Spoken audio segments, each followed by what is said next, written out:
Developing your strengths. This is my next entry on this series, Closing the Gap. How to be the person you want to be compared to the person you are right now.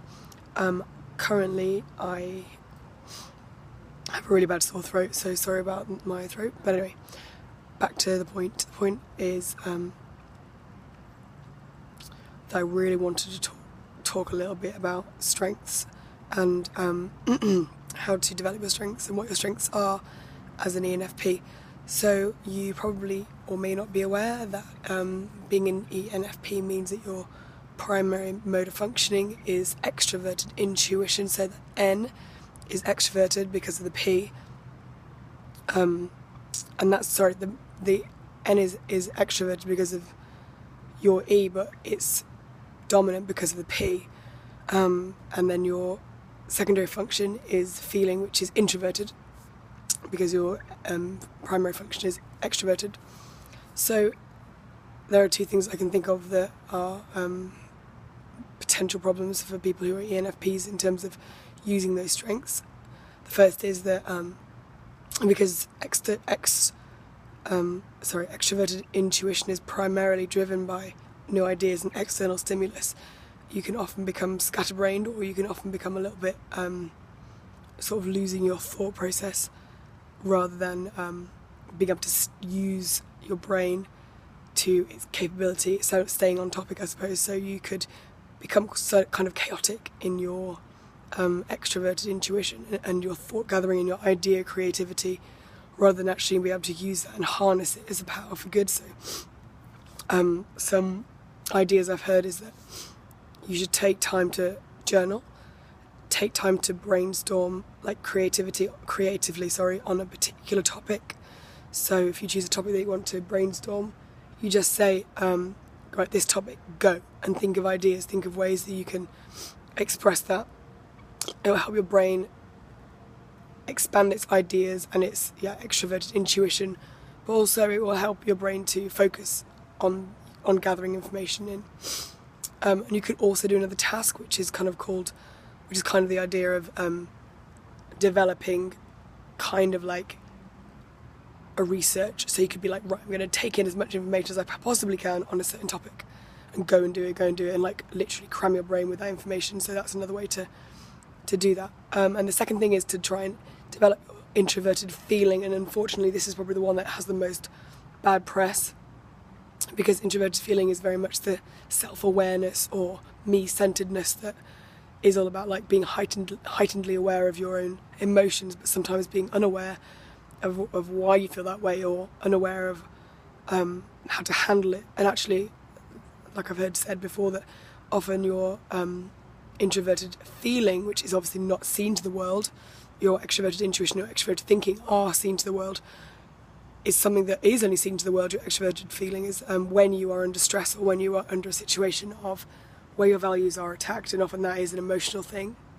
Somebody might undermine your values or your value, and therefore you might react in a way that's bad. So a couple of ways that you can manage and strengthen your internal introverted feeling is to take stock of what it is you're doing, have some good people around you to talk about things to. Again, journaling is a really good idea. I think to be seeking to understand yourself better, to be seeking to kind of figure out ways that you can take away the emotion from a situation, give yourself time to process a situation, to react in the moment, think about the other person's point of view, like why would someone do that, or are there other options? Again, use your extroverted intuition to help your introverted feeling by thinking of options and try to brainstorm literally what the possibilities could be right now. And don't just use your introverted feeling, which is a strong guide, to be the answer, because sometimes it is, sometimes it isn't. And sometimes when we have decisions to make, we use that introverted feeling and we have this gut instinct. We're like, something's wrong. I know it's wrong. But you feel like you can't act upon it because there's no explanation. So, I mean, in that kind of circumstance, I couldn't give you advice on whether you should follow that or not. But all I would say is, you take your time. Don't rush to conclusions. Get more information. Use that as to your advantage, and then, you know, try and counteract the natural P you have to kind of keep taking in decisions. Give yourself a time limit and say, I'm going to make a decision now based upon this, or maybe go and talk to the person if it's someone that you feel you can talk to, and it could be a misunderstanding or whatever. But I would say that to develop your introverted feeling, it's about emotional control, impulse control, about disciplining yourself to complete tasks that you say you want to do. I did a video about how to complete tasks in a sort of previous episode. But yeah, just the whole piece on how can you make sure that you control your emotions, and how can you make sure that your internal feeling isn't becoming like a loop, like where you're stuck in your own emotions. Like, get external perspectives from people, talk to people about your opinions, but journal it down, express yourself, and wait. Yeah, so give yourself time to make a decision upon it. But I'd just say look into more research. In fact, I might do a little I'm probably going to do like how to develop your strengths a little bit more in more detail, concentrating on the FI and the NE.